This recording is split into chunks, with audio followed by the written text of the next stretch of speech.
There's some great, models out there, but we want to give you what you need, not always what you want, because what you want is going to change a lot. You might think it'd be great to be able to see number of, parking spots to trees to revenue of your business. Like that may have made sense for a moment, but ultimately that was a moment in time, and what we really need is just what's your fucking utilization.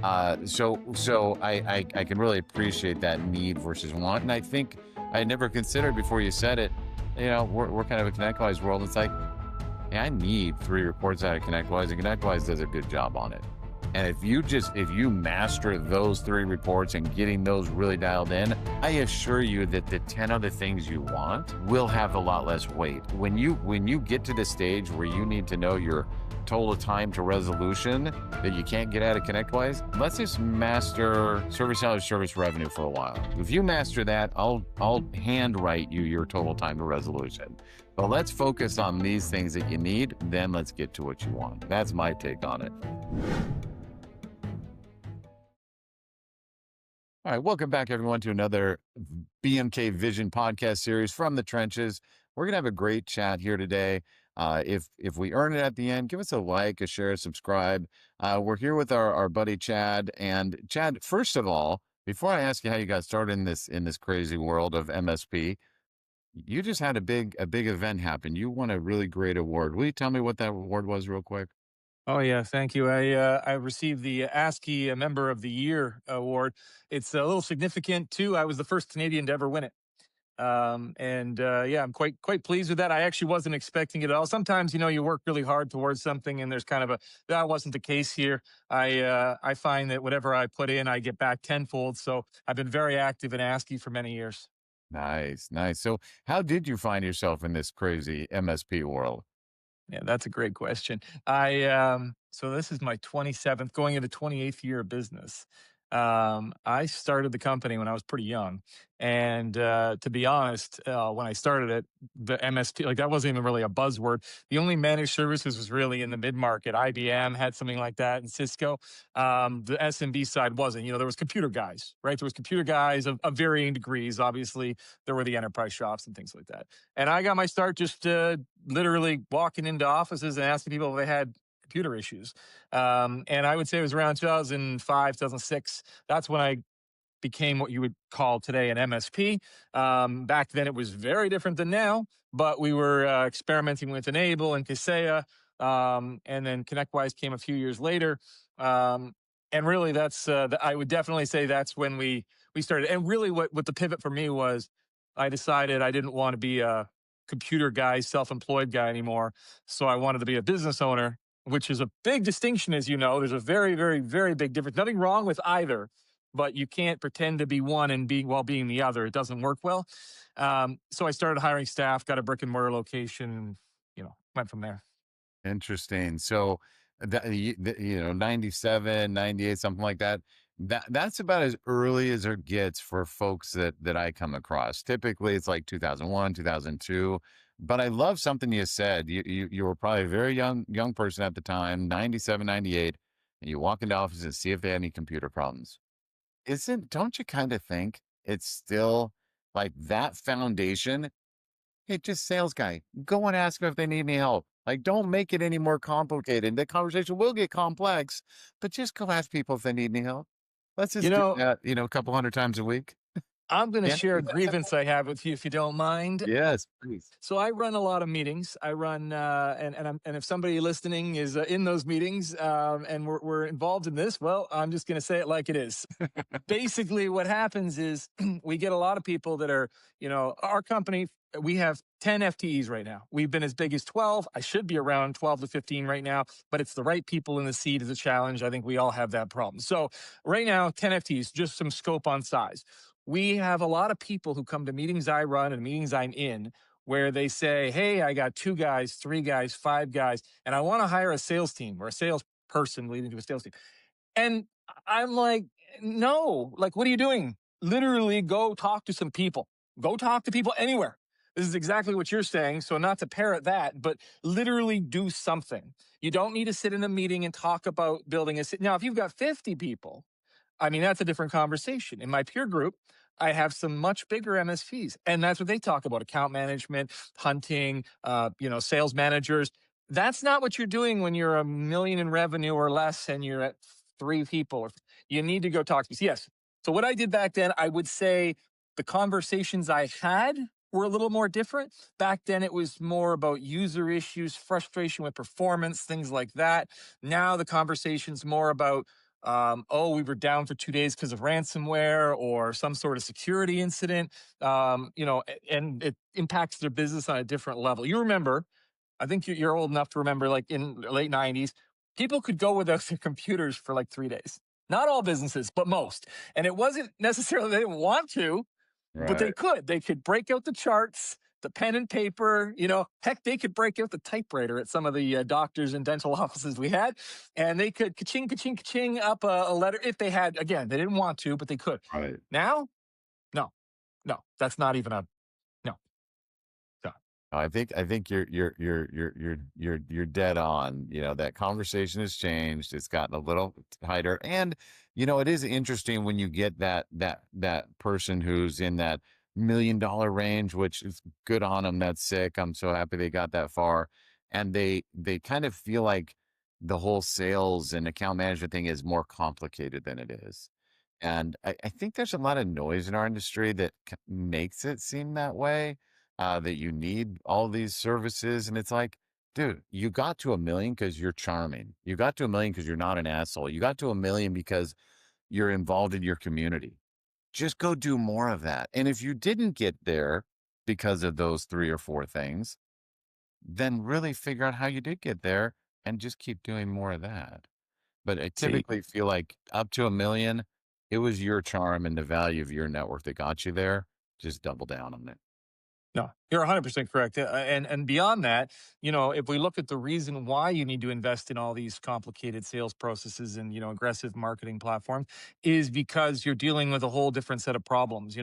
Once you get beyond a certain point, I'm not sure if I want to throw our actual revenue out there, number out there, but I'm several multiples higher than that.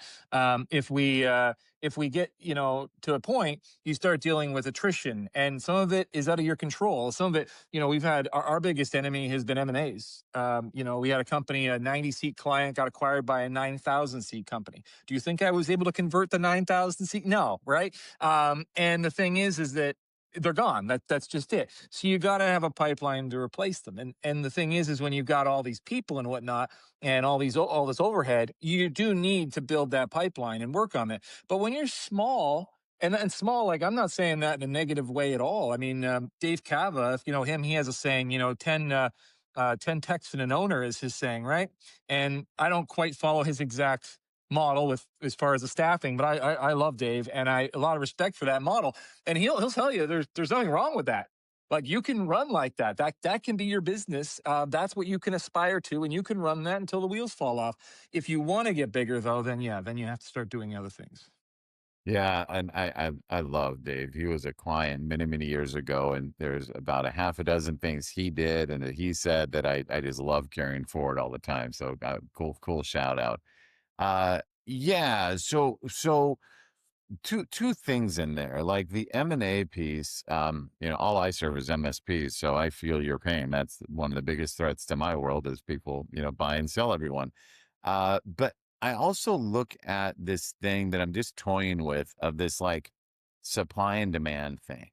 Somebody recently, shared a thought that, and they said it was some real conviction. He said, our industry has a supply and demand issue. There's way too much supply, meaning of MSPs, and not nearly enough demand. And as we see these consolidations happen, then that demand just keeps shrinking even more and more. Have you considered that or thought of that? And if not, kind of what's your initial impression of that notion? Yeah, I disagree. I Oh, disagree with good. that. I think I think that what is shrinking is the historical MSP market, and this is more challenging for the really small solopreneur type of guy who is a generalist. They could configure a firewall, they could configure a server, they could configure at a basic decent level, but they weren't specialists in anything. They didn't have like a big security skill set or a strong networking skill set. And the issue is that the target client for them, a 5 to 25 seat client back in the SBS days, let's say, right, would have been gold. You go in, you drop in SBS 2008, you throw in, some kind of firewall in front of it, maybe you got a Sonic wall or something like that, and you throw in a, storage craft back in the day, and then Datto later on, kind of deal. And that was it. You charged a flat monthly fee if you were on the ball, or maybe you were still doing device based pricing. Whatever you were doing, though, you were doing that, and you were doing great. Those are gone. Those are dead and gone. Now, what's happened is anything under 25 seats, we've pretty much gotten rid of their on-prem server, because the only thing it was doing was running a line of business application, which is probably a SaaS app now. If it was QuickBooks, it's probably QuickBooks Online. If it was, some other industry app, probably online. And that leaves us with Active Directory, file, print, and identity, right? Well, that's gone to Entra. And then printing at that size, if we're being honest, sure, it's convenient and nice to manage everything with a print server. And there are some cloud print, Printix, and some others you can use, or you can just print to the printer directly. People aren't printing as much as they were, and the key people, you can do it that way. And then you've got your files, which are going to go to SharePoint or OneDrive, and you're going to have, Datto SaaS. Obviously, I'm a Datto Kaseya partner, so but whatever. There's other options out there too. So whatever you're using, you're going to back those up. And you know what? The monthly clip on that is going to be a little lighter. Now, depending on the client, depending on their industry, depending on their needs, the per seat pricing and stuff might totally be fine, because they care about identity, and there's all kinds of cybersecurity training and this sort of stuff. But the infrastructure, if you were banking on those server refresh projects and managing these servers, if that was how your pricing was set up, I know a lot of guys that did like light pricing on workstations, and they did heavy pricing on servers. It's all gone. And so now you've moved upstream. So if you would have asked me 10 years ago, maybe even 15 years ago, we'll say, I would have told you, yeah, 5 to 25 seats. I love those clients. They're great.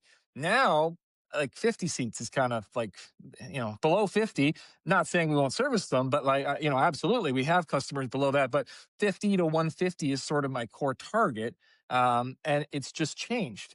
And now we're specializing in managing networks and managing disaster recovery and incident response and all this sort of stuff.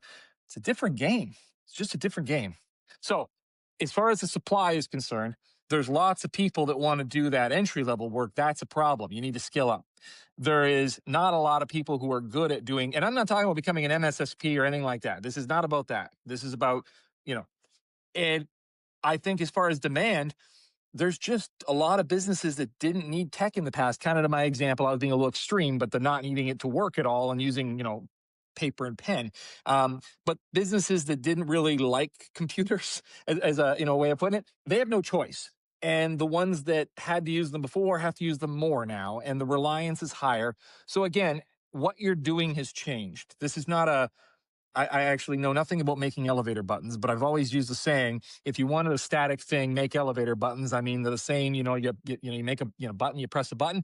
I'm sure somebody in the elevator button business would call me out on that. But essentially, what I'm getting at is, in our industry, what I was doing 15 years ago loosely resembles what I'm doing now, but is not at all the same. And I have a feeling that 15 years from now, same thing. So, these days you have opportunity on, I hate the buzzwords. I didn't like cloud when it was a buzzword. I don't like the AI buzzword. But, that whole AI thing, as soon as you start enabling that on your tenants in 365, now you have a whole bunch of security things to deal with. That's a whole bunch of work, but you have to be able to do the work, or at least find a partner who can do it and be able to talk intelligently on selling the need for it and building that into your service stack. Yeah, excellent take. So as we kind of say, hey, maybe there isn't a supply demand issue. Maybe it's a different kind of demand. I've also been toying with this idea of, does the today's MSP need to do more consulting and advisory around business process? Get a little deeper, bring some of the technology expertise you have in your own business and maybe struggle with or are learning about in your own business, bringing that forward into your client base as a revenue stream and opportunity. I think if you're struggling to find areas that you can deliver value, I think that's absolutely an angle you can take. You could go a step further and you could start consulting on dynamics and really understanding an industry and getting in there and build an entire practice around that, and delivering that as well as the standard stuff we take for granted. That said, I don't think everybody should do that, because I think you really should have one or two things that you're very good at. You should have the things that are just kind of expected and you're just, good at. We'll say you're maybe not the best, but you're good. And then you should have partners out there, whether they're other MSPs or vendors or whatever, like whatever, choose your poison. But partner with somebody who can deliver the services that you have gaps in, and then get good at talking high level about all the services a business needs. So you can be that one-stop shop kind of approach. Again, I never wanted to sell phones. I never wanted to sell copiers. These days we do phones and copiers. Um, but that's because the phone people decided they wanted to be network guys, and because the copier people decided they wanted to be MSPs. It wasn't like that before, but they saw the writing on the wall for their industry, and so they pivoted, and it forced us to pivot. It's nothing to be mad about or to be upset about. It's just a fact of life. It's how it is, and so we adjusted. Right, right. Um, Chad, as we think about, you're 27, 25 years into the business now. What's what's what's next for you? Like, where is your head? Are you at, I mean, I and don't want to, blow your whole strategy out to the whole world, but are you thinking, I'm in this thing for another 25 years and I've got really great plans for what else we can do? Or are you having a different lens at this stage? Yeah, that's a valid question.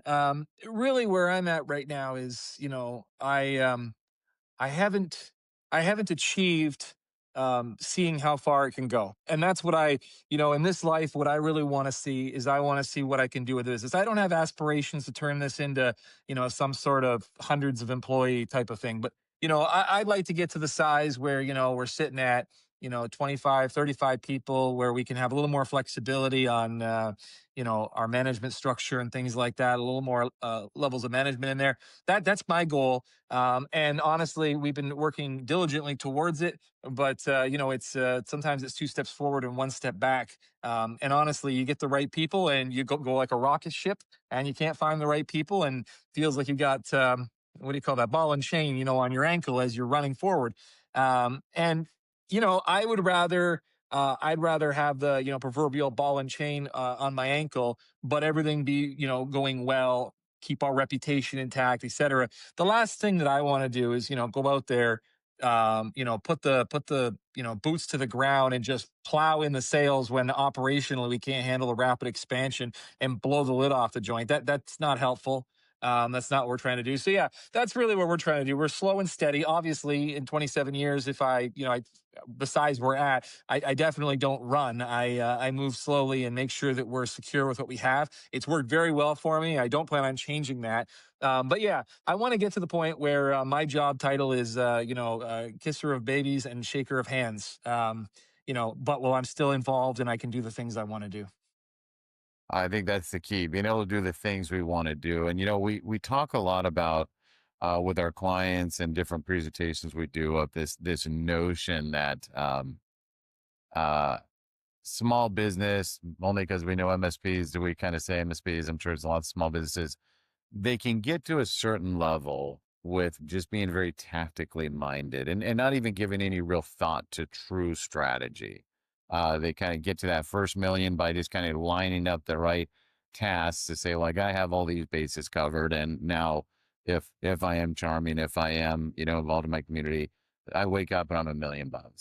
And if you push it even a little harder, and maybe you kind of get even more active in proactive selling, and then you hit the $2 million, kind of talking US dollars here. But once we get to that 2 million mark, we start seeing that, we may not have mastered the selling and marketing machine. So that's going to kind of slow us down a little bit. But really, there's some point, and for a lot of people, it's the 2 million mark of, I have to have a plan. I have to know where I'm going. I've kind of lined up all the tactics in the right way to get me a pretty predictable outcome, but now I'm stuck. And that's when we see people really start applying strategy and saying, oh, okay, it didn't happen overnight, but I finding myself getting unblocked. I'm not bouncing this $300,000 swing between 2.2 and 1.8 or 1.7. Maybe speak to that in terms of strategy versus tactics with your experience and your tenure. Yeah, absolutely. I will say, just on the note of the exchange rate for anyone listening, I know that, the currently the Canadian US dollar exchange rate, there's quite a variance there, whatever.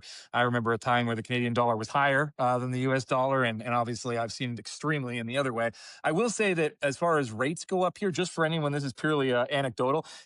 I've seen MSPs in Canada charging, low amounts, high amounts, and similar on the US side. I've never seen the exchange rate linearly apply to US MSP rates versus Canadian ones. I'd say geos matter more than anything. But yeah, so just anecdotally, I would say the top line revenues line up, except maybe the hardware prices are a little higher up here. So if they're heavy on hardware, that could inflate it a little bit. But I've always used about 2.5 million is the number where the wheels fall off.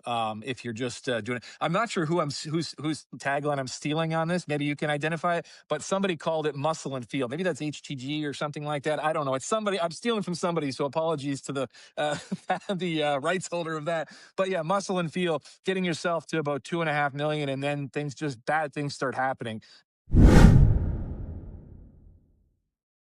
We'll be right back with more, but first, here's a quick message from Bering McKinley.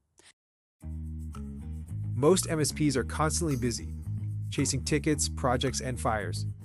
But without structure, it's hard to know if the business is really improving. Vision from Bering McKinley is the system that helps you work on your business, not just in it. It connects leadership strategy with daily execution. Vision aligns people, process, and performance, creating clarity and rhythm from goals to results. And the Vision app brings that structure to life, helping you create policies, track goals, review KPIs, and collaborate with your BMK consultant all in one place.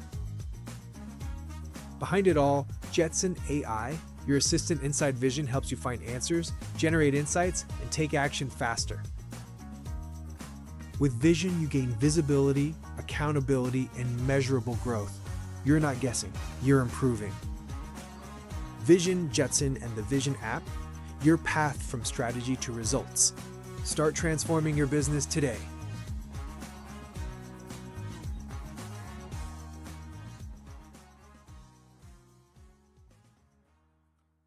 All right, let's get back to the conversation.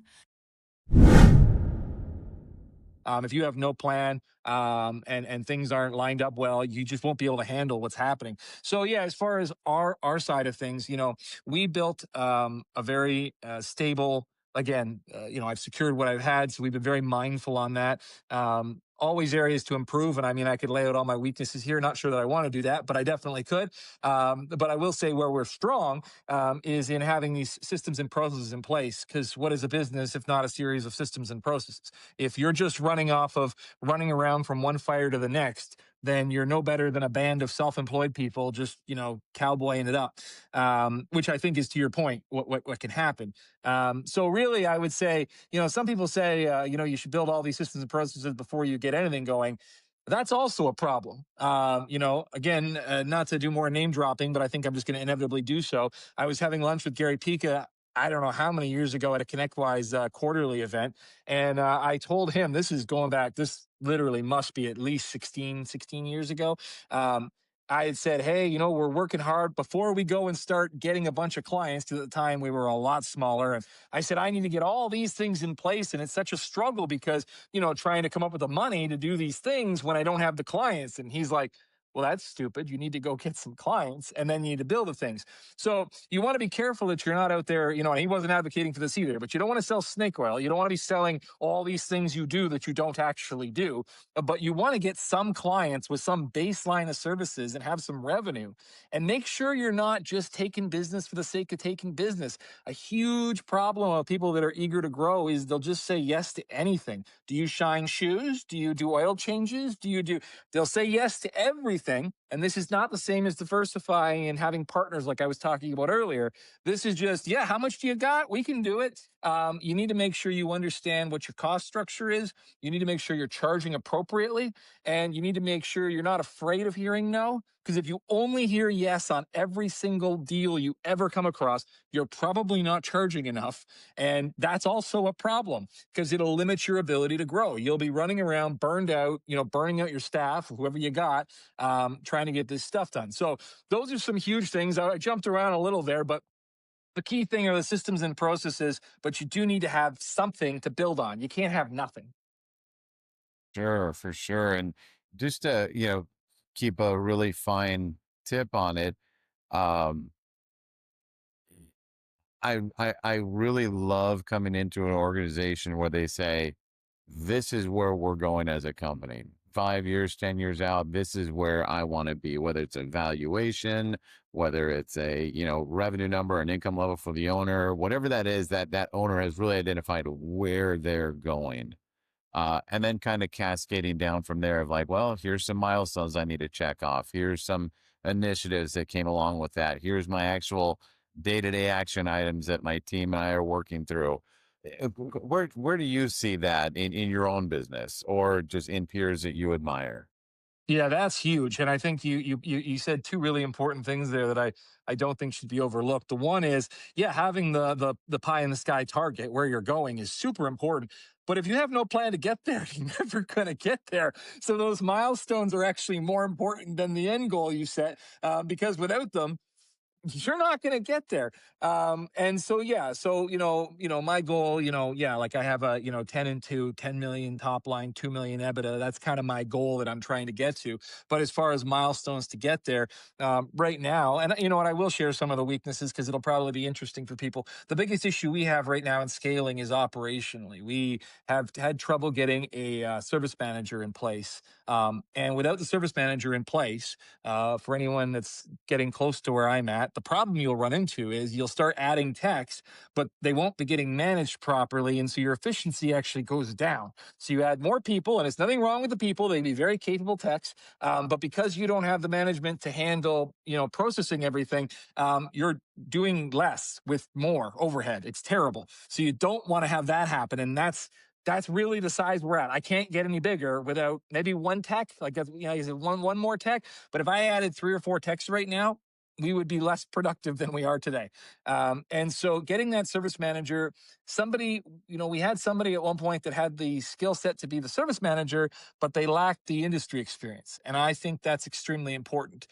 So the challenge for us has been finding somebody with some tribal knowledge, if you will, who understands, the industry and expectations, and then somebody who can also manage the people and obviously the efficiency of the operation. So once we have that in place, we were hoping to have that in place at the end of last year. We had somebody, didn't work out. If that would have worked out, my revenue target for this year would have been about 20% higher than where it was. We're still up year over year.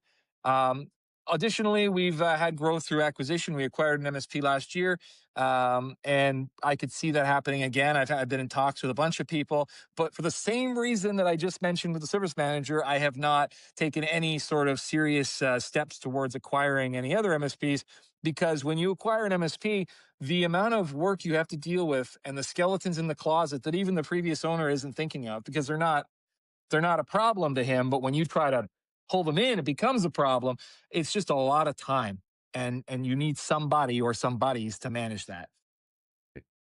Well, let's talk a little bit about service management. It's an area that I'm really passionate about. Kind of what we saw, what we really kind of put a name to about 6 years now ago is that dispatch and service management are so critical, and as an industry we really struggle with those. So we kind of went on this mission to professionalize those roles, define the metrics of accountability, define the techniques of doing it.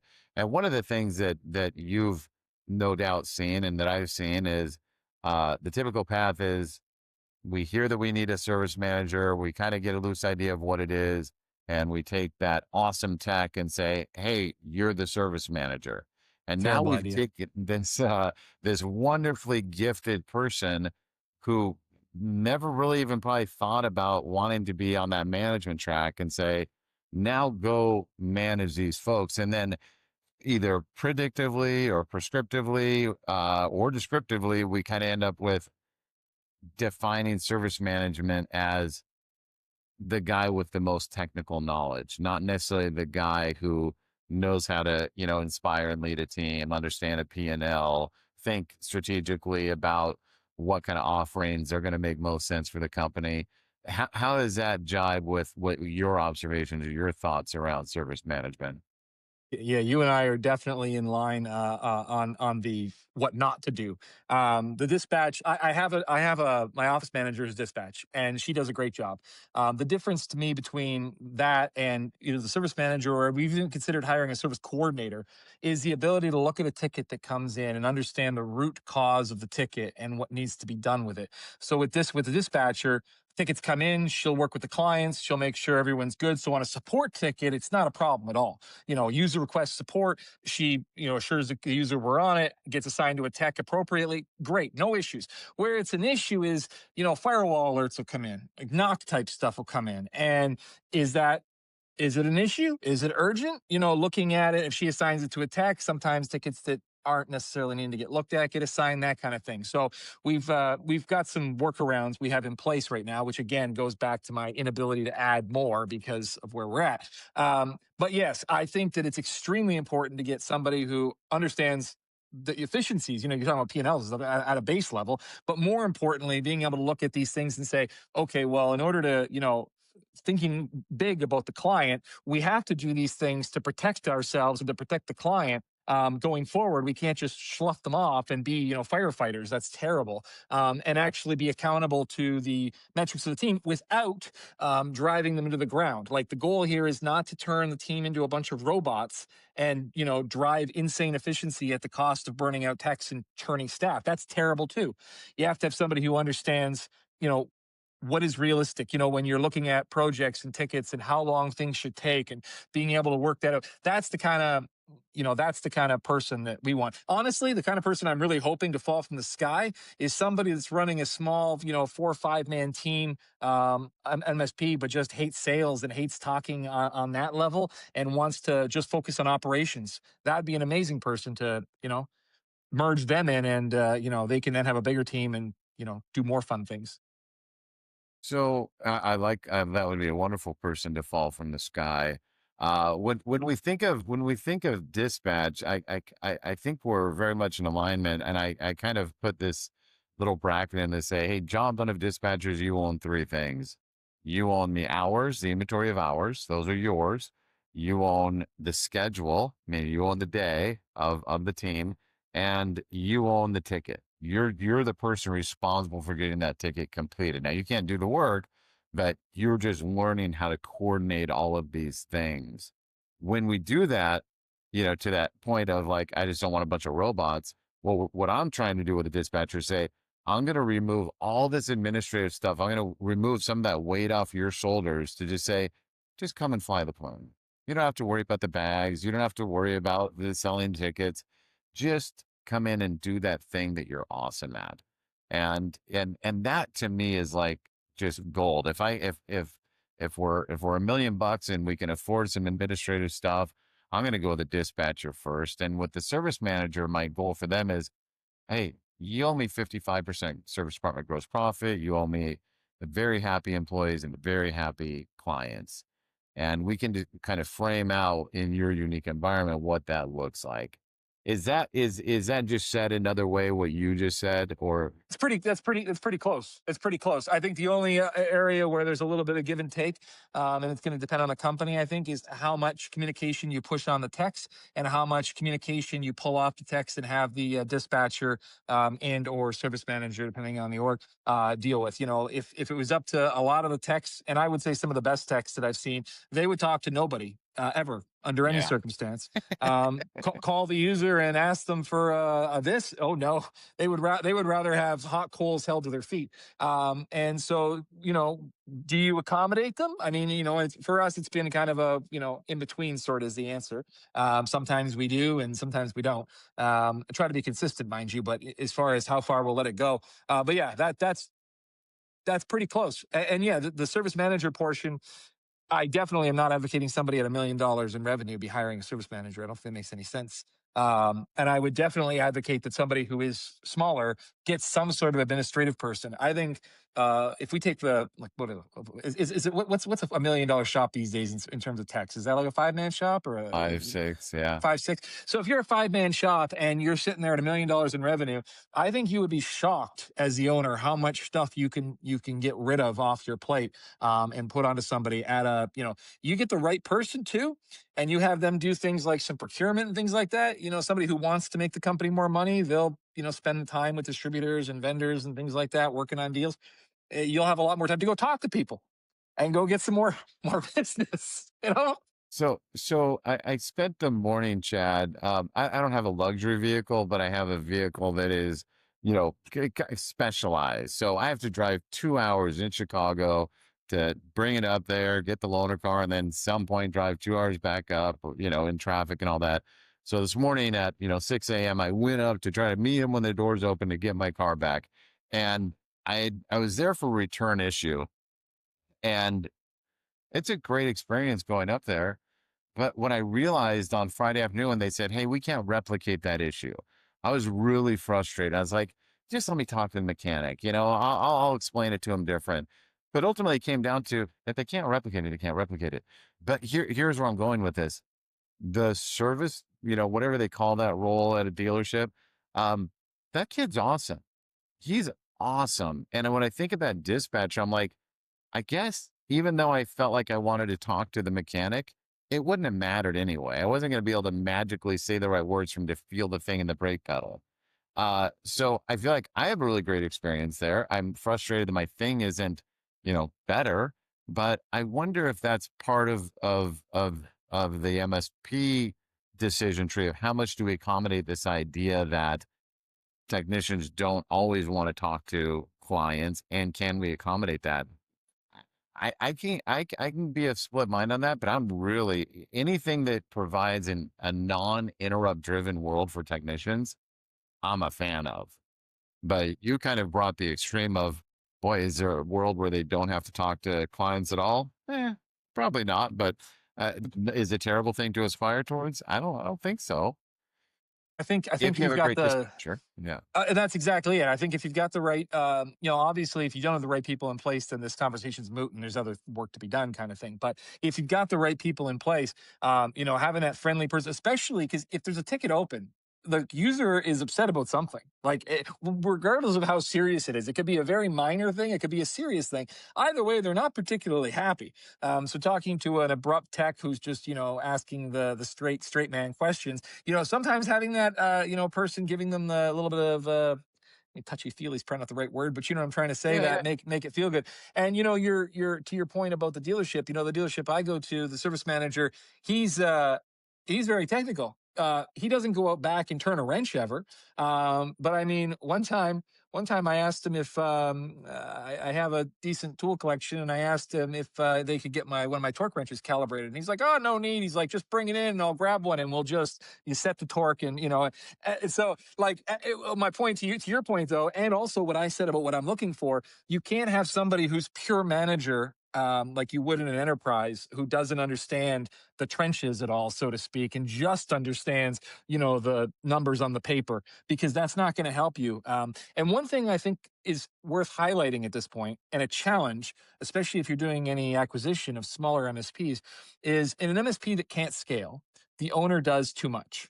And the owner answers his cell phone to every client, or replies on Teams. And the owner fixes things and sometimes doesn't bill for it, or does certain things in a certain way where, again, he's not billing for it. Like, for example, he has a vendor working on an issue, and so he doesn't bill for it. But he talked to the client, understood the issue, conveyed it to the vendor. I mean, I'm not saying you need to bill them a ton of money there, but you need it, like, that's something, right? And so one of the challenges you'll have, one, if you're that guy right now listening, you're going to have a problem because you're not going to be able to scale, and they're going to demand that level of service, and it's very challenging to break that. And you'll lose some customers when you do, if you sell. And if you're the MSP that's acquiring them, or you're trying to work with that, you need to be aware of that, because it's tough, because you're basically saying we're going to charge you, maybe charge them the same if you don't raise rates. You're saying we're going to give you worse service. I mean, we have more skills, we have more things that we're doing in the background that you weren't seeing, that you're still not seeing, but maybe on reports or whatever. But there's a bigger team here, there's more security, there's more processes. But from a user experience, it's very difficult to replicate. Yeah, let me take care of that. On the drop of a hat at any time of the day or night. What are your thoughts on that? Yeah, no, there's no doubt. I talked a lot about this idea that a client with a problem, just through some real evidence of studying this a bunch of years ago, turns out that the client really doesn't care as much about getting the issue resolved as they do about not being forgotten. And when we think about a technician really owning that ticket or owning the process of it, they're busy. They're gonna forget. And I think they get a lot of crap from everyone just saying, why didn't you call them back? Why did you forget to do that? It's like, well, because I'm doing 10 other things. I'm having to make, 50 decisions a day of, do I sit and remember that I need to do this thing, or I get to this thing that's right in front of me? And I think that dispatcher really kind of can do an awesome job of saying, I'm just going to make sure you have a consistent experience. I'm going to do this kind of not fun work of just knowing what's happening on every ticket and proactively calling the client and just being part of that really awesome communication that whether tech wants to do it or not, the probability of them being able to do it great every day is pretty low, no matter how awesome they are. I think that'd be my take on that. No, that's 100%, 100%. And I mean, relatively speaking, a dispatch role, you want to pay your people well. So whatever that is in your market, but compared to paying like a service manager or executive type of thing, it's not nearly as, difficult of a pill to swallow. So again, if you're listening out there and you're 4 or 5 guys and trying to figure out what to do next, it will really make a big difference. Um, I think that's a huge one. Like that's huge. No doubt. Well, Chad, let me ask you this. Well, let's switch gears as we begin winding down here. Um, you just kind of mentioned the word reports somewhere in there, and I'm kind of fascinated with all things, you know, Roost, all things Cognition 360, dashboards. I think there's so much bloat, but there's so much great. What's your take on the current state of data in the MSP? Yeah, that's a really good one. I think there's a couple of things here. So, one, sometimes some data is very fun to look at, but doesn't serve a necessary need. You may want to see this stuff, but you may not need to see this stuff. So, well, we've changed since the days of the pandemic when everyone went home. We ended up in a hybrid model when we came back. So, we don't have everybody in the office like we used to. About half the team is remote, maybe a little bit more right now. And so having the screens up in the office with, kill rates of tickets and things like that, and not as many people are going to look at them. So I think there's two sides of the report. So earlier I'd mentioned reports to clients. We use ThreatMate, for example. And we can generate some nice reports that talk about their security posture and things like that, very high level. We like to get those to clients. Sending clients like daily, weekly, monthly report, that's terrible. Like they're not looking at any of that. They're too busy. So when you're doing your QBRs or TBRs, as I like to call them, because sometimes the time cadence is different depending on the client, having something for them tangible, you send in advance and review, I think is helpful. Internally, though, you can get a lot of information just out of your PSA without any fancy add-ons. If you know what you're looking for and you're measuring to that. So I would say, um, when you're looking at all these different tools and processes out there, more so the tools, having a goal just working towards is kind of the thing. You've started in your PSA. You need this information in order to measure these metrics effectively. You don't have them, okay, moving on and find what you need. But just looking at the shiny thing of the week, and I'm not calling out any vendor here with their shiny, but just in general, everyone has a shiny marketing flyer, and you might need to approach that with a need, not with a ooh. you know That's beautiful. In our world, we have what we call our BMK financial model. And when it comes down to the chart of accounts, someone will look at it from, like, well, that looks really really kind of small. It doesn't look very robust. And I'm like, there's some great P&Ls out there. There's some great, models out there, but we want to give you what you need, not always what you want, because what you want is going to change a lot. You might think it'd be great to be able to see number of, parking spots to trees to revenue of your business. Like that may have made sense for a moment, but ultimately that was a moment in time. And what we really need is just what's your fucking utilization. So I can really appreciate that need versus want. And I think I had never considered before you said it, we're kind of a ConnectWise world. It's like, hey, I need 3 reports out of ConnectWise, and ConnectWise does a good job on it. And if you master those 3 reports and getting those really dialed in, I assure you that the 10 other things you want will have a lot less weight. When you get to the stage where you need to know your total time to resolution that you can't get out of ConnectWise, let's just master service hours, service revenue for a while. If you master that, I'll handwrite you your total time to resolution. But let's focus on these things that you need. Then let's get to what you want. That's my take on it. Yeah. No, that's exactly what I'm trying to say. If you're not doing the basics right, then who cares about all the other things? And to your point, if you've got the basics down, if you've mastered those, and you've got the right people in place, and you're scaling, you're growing, and now you're trying to nitpick and overanalyze your operation. Maybe there is a benefit to that at a certain amount of scale, and you will see a thing. My director of finance is very good at pulling me back from the ledge, because I do fall victim to shiny new thing syndrome. I think we all, I shouldn't say we all do, because she doesn't, but most of us do. And essentially, I'll be like, hey, I tried launching a new HR platform a couple months ago, and I'm like, look at this, it's great. And she's like, yeah, but we do X, Y, Z, and it works great. Why do you want to change it? And I was like, well, because look how great it is. And so, I mean, this is just one example, but to your point, that she's like, you ever want to not buy something? Maybe I should charge a service. You can take her to the vendor meeting, and she'll just be like, why do you need that? Why, what are you doing that? Why don't you just use this? I need her number. We're about $40,000 into an HR platform, and I'm looking at it the other day saying, yeah, it is neat, but I could have done this elsewhere. Wow, that's wonderful to have someone on the team that can kind of say, yeah, but I love that. I love it. Well, Chad, it's been a pleasure catching up with you and having you join us here. Where can people find you out in the world? Yeah, you could search my name. I'm on LinkedIn. You can email me. Our website's www.fastcomputers.ca. You can grab my contact off of there. Anyone wants to reach out to me, LinkedIn or otherwise, I'm happy to chat with people in the industry. Always happen to make more friends. I consider this industry full of co-opetition. There's lots of customers go around, and we make more money helping each other out and making us both look good and the client happy. Right on, Chad. Well, thanks everyone. Again, if we earned it, give us that like or that share, that subscribe.